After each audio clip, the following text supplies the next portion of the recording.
예, 해운대 걷기협회는 지난 2011년에 창립을 했습니다. 10여 년 동안 올바르고 효과적인 걷기를 위해 다양한 활동을 펼치고 있는데요. 저는 2019년에 회장으로 취임을 했습니다. 제가 걷기를 하기 전까지는 수영도 하고 다양한 스포츠도 즐겼는데요. 호흡과 상하체 근육의 단련, 또 지구력을 강화하기 위해 해운대 장산을 자주 오르내렸습니다. 거기서 산행을 즐기는 분들과 자주 대화도 하게 되었는데요. 그분들이 걷기를 시작한 동기는 다양했습니다. 가장 많이 말씀하시는 게 건강이었죠. 또 걷기는 자신을 돌아보고 지친 몸과 마음을 추스르는데 큰 도움이 된다고 말씀을 많이 하셨습니다. 또 하시는 말씀이 걷기를 좀 더 체계적으로 배우고 실천하고 싶은데 개인으로서는 한계가 있다는 말씀을 하셨습니다. 단순하게 걷는 것도 좋지만 호흡법과 상체 사용법 등을 배우고 싶다는 분과 걷기를 통해서 사람들과 만나 친목도 도모하고 정보도 교환하는 소통을 원하는 분들이 많았습니다. 그런 바람들을 구체화하는 데 기여하고 걷기 과정에서 보고 듣고 느꼈던 점들을 실천하기 위한 바람도 있었고요. 주변의 권유도 있고 해서 자연스럽게 회장으로 활동하게 되었습니다. 앞으로 부산의 갈매길을 여러 특성을 지닌 걷기 코스로 승화시키고 또 걷기를 통해 건강도 증진시키고 부산과 해운대를 친환경 걷기 도시로 발전시키는 데 주어진 역할을 하고 싶습니다.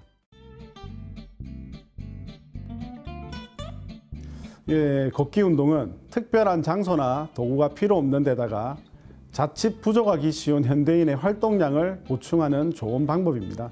특히 요즘처럼 코로나19로 인해 운동량이 부족해진 도시인들에게 좋습니다. 맑은 공기와 햇볕을 받음으로써 행복 호르몬이라고도 알려진 세로토닌 분비를 촉진하는 효과가 있습니다. 걷기는 강도와 기간, 횟수에 따라 신체에 미치는 영향이 다 다릅니다. 일반적으로 일주일에 4에서 5회, 매회 30분 이상씩 규칙적으로 중간 이상의 강도로 걷기 운동을 할 때 체력이 향상됩니다. 걷기는 유산소 운동으로 지방 연소가 잘 돼 다이어트 효과도 큽니다. 하반신을 튼튼하게 해줍니다. 자연히 장수에 도움이 되겠죠. 또 근육의 혈류량이 증가해서 혈관 자체가 유연하고 탄력을 유지할 수 있습니다. 그 밖에도 좋은 점이 많겠습니다만 올바른 자세를 유지하게 하며 상체를 제대로 사용함으로써 상체 근육 발달과 유지에도 도움이 됩니다. 또 하나 심폐기능의 향상으로 전신 지구력이 증가하는가 하면 혈압을 낮춰주고 피하지방 감소도 기대할 수가 있습니다. 이처럼 걷기 운동은 다양한 장점을 지니고 있습니다. 아울러 걷기 코스에 따라 찾아오는 관광객의 유치 효과도 있어서 도보 관광 모델을 잘 개발할 경우에는 지역사회 경제 활성화에도 도움을 줄 수가 있습니다. 해운대는 산과 바다를 따라 다양한 형태의 걷기 코스가 발달한 곳입니다. 어딜 가더라도 맑은 공기와 탁 트인 바다를 만날 수 있어 걷기에 가장 적합한 도시입니다. 많은 코스가 있지만 특히 해운대 달맞이길을 따라 조성된 순환 산책로인 문텐로드길을 추천하고 싶습니다. 문텐로드는 드라이브 코스로도 유명하지만 사실은 가장 아름다운 걷기 코스입니다.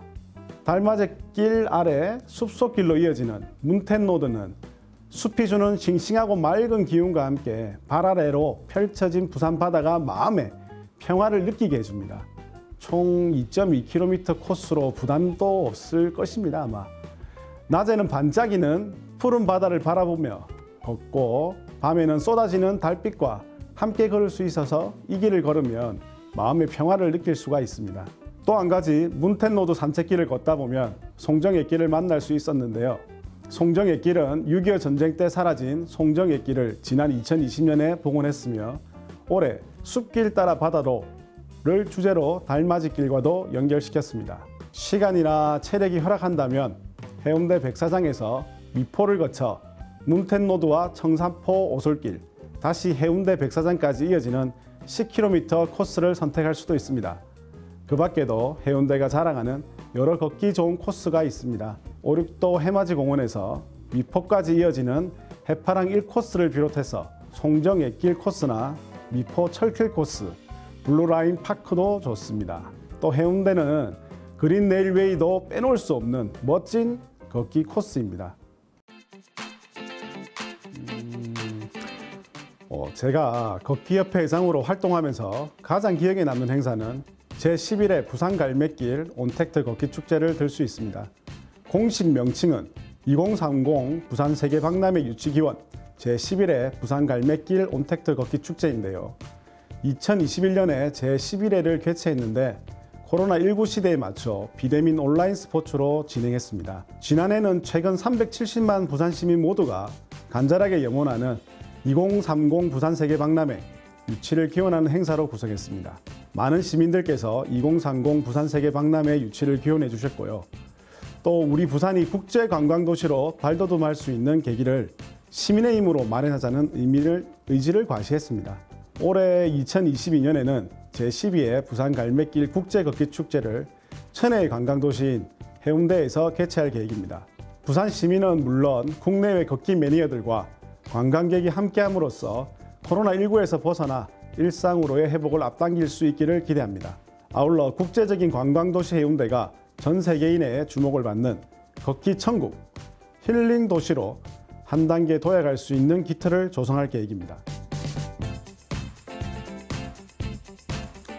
맞습니다. 예, 저는 벤처기업가로서 건물관리 전문법인인 한국 PTP 주식회사를 경영하고 있습니다. 한국 PTP 주식회사는 앱과 플랫폼을 이용한 시스템을 도입해 기술적이고 체계적인 건물관리를 추구하는 기업입니다. 기존의 건물관리 방식에서 단점으로 지적되어 온 공정한 회계관리를 가능하도록 만든 시스템은 획기적인 방식으로 평가받고 있습니다. 뿐만 아니라 담당 업무의 전문성 부족으로 인해 발생하는 문제를 신속하게 해결하며 그 결과를 입주민들이 직접 손쉽게 확인할 수 있어서 공정하고 신속합니다. 아울러 정확한 관리가 이루어질 수 있도록 시스템을 구축했습니다. 이러한 방식은 안전과 공정을 최우선시하는 건물관리의 핵심이라고 자부합니다. 희망의 메시지. 그렇죠. 요즘에 코로나19 때문에 굉장히 많이 힘든데 한 말씀 드리자면 아마 지금 최근 연일 10만이라는 숫자를 오르내리고 있습니다. 오미크론의 확산으로 예전에 경험하지 못한 시대들을 보내고 있습니다. 코로나19가 초래한 많은 경제, 사회적 문제들이 우리의 일상을 송두리째 앗아가고 말았는데요. 마치 깜깜한 터널 속에 갇힌 것 같은 답답한 나날이 이어지고 있습니다. 그런데도 아직 정점이 아니라는 사실이 우리를 절망하게 만듭니다. 하지만 밤이 깊으면 새벽이 가깝다는 말이 있습니다. 지금의 가장 힘들고 고통스러운 시기를 지나면 머지않아 바닥을 딛고 위로 올라갈 날이 온다고 믿습니다. K방역이라는 미명 아래 자아자찬을 늘어놓다가도 정작 책임질 순간에는 침묵하는 현 정권이 서서히 끝나가고 있습니다. 이 고비를 넘기고 나면 코로나19 이전보다 더 탄탄한 사회가 될 수 있기를 기대합니다. 그동안 큰 고통을 견디고 계신 자영업자들께도 위로와 격려를 보냅니다. 아울러 그동안 소통 부족으로 인해 고독하게 지내시면서 건강을 위협받았던 어르신들과 소외계층을 향한 더 많은 관심이 따라주었으면 합니다. 건강을 위한 활동이나 관심이 어떤 형태로든 지속돼야 하는데 안타깝게도 현 정부는 그럴 여유도 능력도 없어 보입니다. 그동안 겪은 많은 일들이 앞으로는 소중한 교훈으로 작용해서 우리 사회가 보다 안전하고 건강한 구조를 갖출 수 있기를 기대합니다. 그런 날이 속히 오기를 기원하며 저에게 주어진 역할에 충실할 것을 약속드립니다.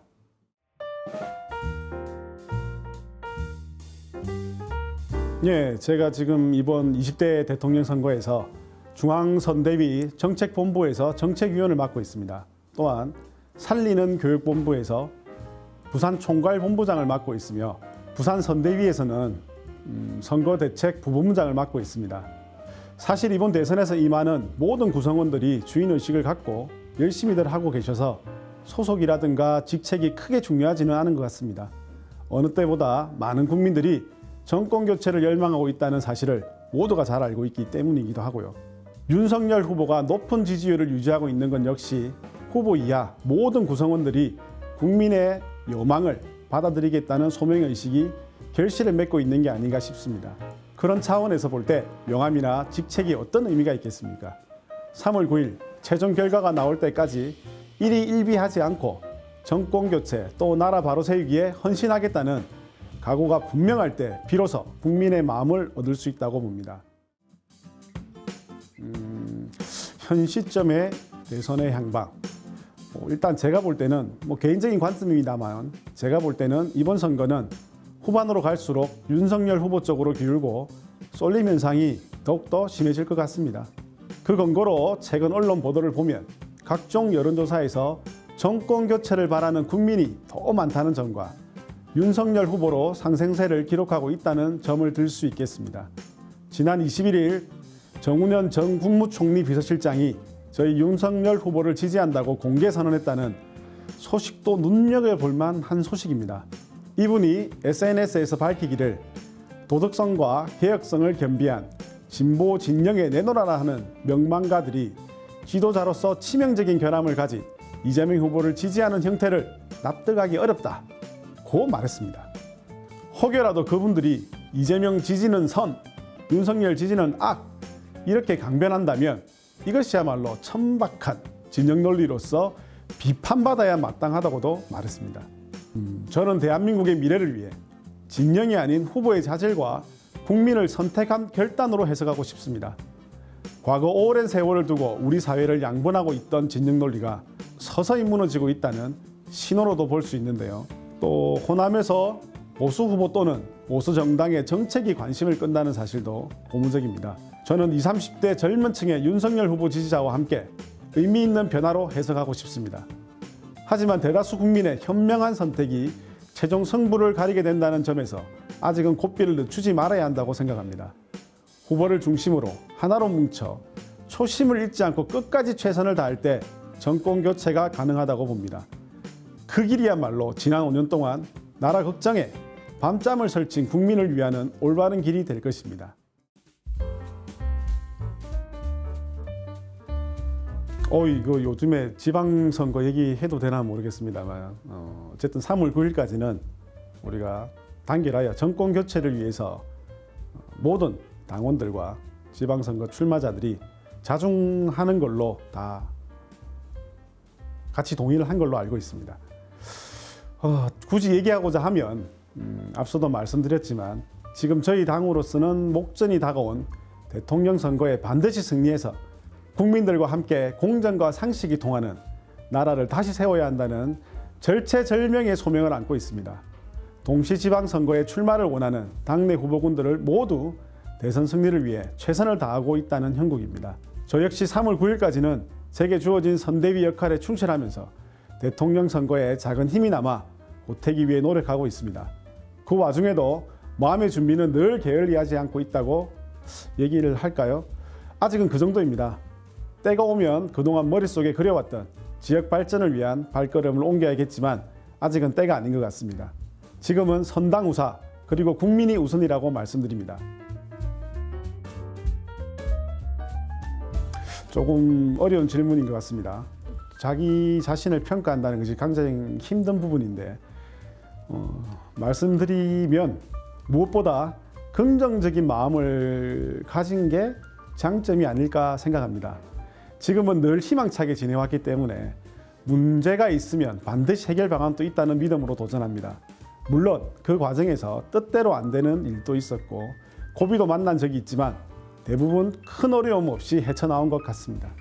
계획을 세우고 잘 준비한 상태에서 도전하면 어떤 일도 이뤄낼 수 있다.